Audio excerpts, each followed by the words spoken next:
What evidence do Jewish people as a nation come up with that makes them not believe Jesus as the Messiah? Well, I think this is all about whether or not, first of all, do they accept the claims of Jesus in the resurrection? Of course not. But do they even accept all the prophecy that we sometimes see ourselves citing, right? All the messianic prophecy in say, Isaiah. Well, no, they're going to find a way to say that none of that actually predicts the Messiah at all. They're going to find ways, they're going to show us the places in the Old Testament prophecies that we've been citing to argue that we've misinterpreted those prophecies. We are wrong about those prophecies.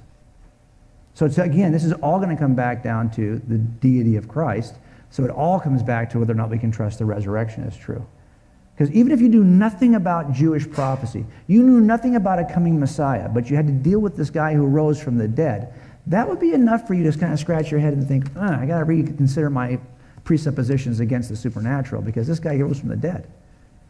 So what's that about? How did he do that? I really wasn't interested as an atheist in the entire history of Judaism up to Jesus, okay? I was interested, did that thing happen?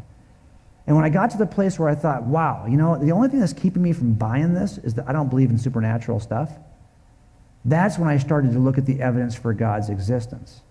It wasn't until I was convinced that the eyewitness accounts in the Gospels were reliable that I said, well, maybe I've been wrong about the whole God thing.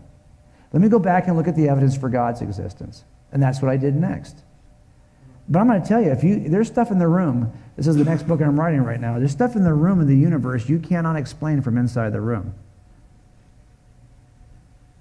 Think about that for a second. The first conversation I ever had with my dad, I had with my wallet. And I pulled out my wallet. We were sitting at a water park. And I said, Dad, just walk with me for a second on this. Look, I got this wallet here. And in my wallet, I have $1. Look at the dollar. It's a pretty interesting dollar. It's got the face of George Washington on it. It's got writing on it, specificity. Tell me, Dad, I want you to tell me how the dollar got in my wallet. But I want you to stay inside the wallet for an explanation.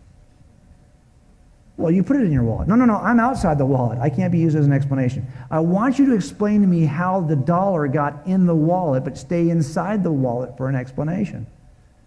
That's a stupid question. Well, just be imaginative. Well, there's only a couple of answers. Well, one, it's always been in the wallet. It's been in the wallet as long as the wallet's been together. That's a stupid answer. But if that was the case, we'd all be buying wallets, right? They all have money in them. The other option is that there was stuff in the wallet that over time shaped into $1. What's this sound like to you guys? There's stuff inside the physical, natural universe that I don't think naturalism can explain. I don't think it can explain the beginning of the universe to begin with. Because even the scientists will tell us that everything that was here, space, time, and matter, that's what we consider to be the elements of naturalism. But whatever started this has to be atemporal, non-spatial, immaterial.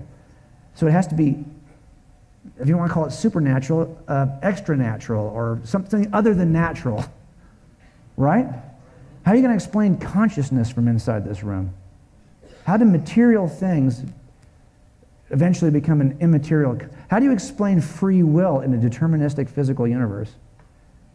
How do you explain the appearance of design in biology or the origin of life? How do you explain transcendent moral principles that we believe are true? We respect them.